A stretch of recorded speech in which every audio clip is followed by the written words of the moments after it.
Hi,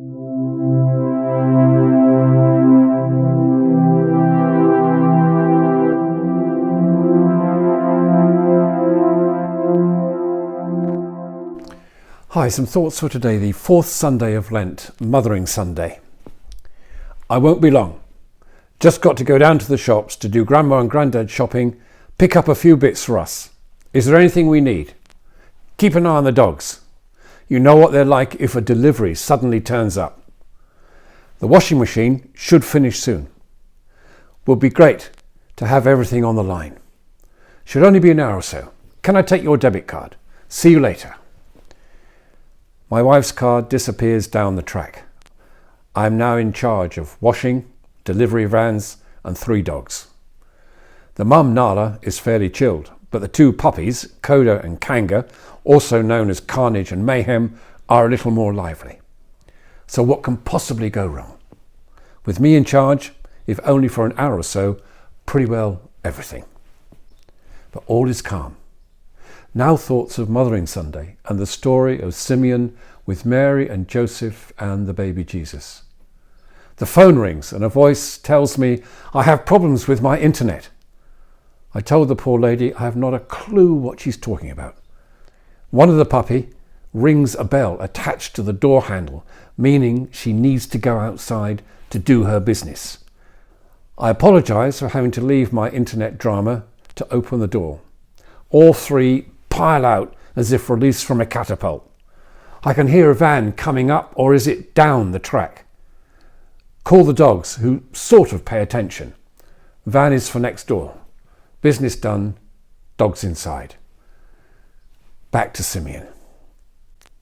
The paper lies open on the table, with a picture of a sobbing child clinging to her mum as they prepare to board a train in Ukraine.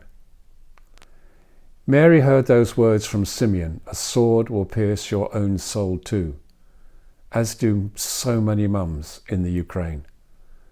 So many mums in Ukraine and Russia whose souls have been pierced by the loss of a life they have nurtured, tended and loved from even before they were born. If you are part of any family, you will know a great deal about interruptions. Life is never straightforward. Mary and Joseph are on a routine trip to the temple in Jerusalem to fulfill the rituals of the law. Suddenly they are interrupted by Simeon, who starts to say some remarkable things about their child Jesus. Their son will enlighten the Gentile world and be the glory of Israel. Then he tells Mary that life will not be easy for their child and that she too will suffer grievously. It is a lot for a young mum to take in. And Mary has already had her life interrupted by God through Gabriel, exultant shepherds, strange magi from the east, and now Simeon, one interruption after another. With all these thoughts going on, I remembered one of Anya, our youngest daughter's favourite stories when she was young. We're going on a bear hunt. The story goes, we're going on a bear hunt. We're going to catch a big one. What a beautiful day. We're not scared. Uh-oh, grass, long, wavy grass. We can't go over it. We can't go under it. Oh no, we've got to go through it. So they do. Next it's a river that interrupts their progress. Then mud, then a dark forest, then a swirling, whirring snowstorm, and finally a narrow, gloomy cave. Suddenly they come across a shiny wet nose, 2 big furry ears and 2 big googly eyes. It's a bear! Terrified, they run back through the snowstorm, the forest, the mud, the river, the grass, into bed and under the covers. The story tells us that interruptions happen, and we cannot go over them as if they were not there. We cannot go under them and bury our head in the sand, but we have to go through them, come what may. Jesus' life was a continuous story of one interruption after another.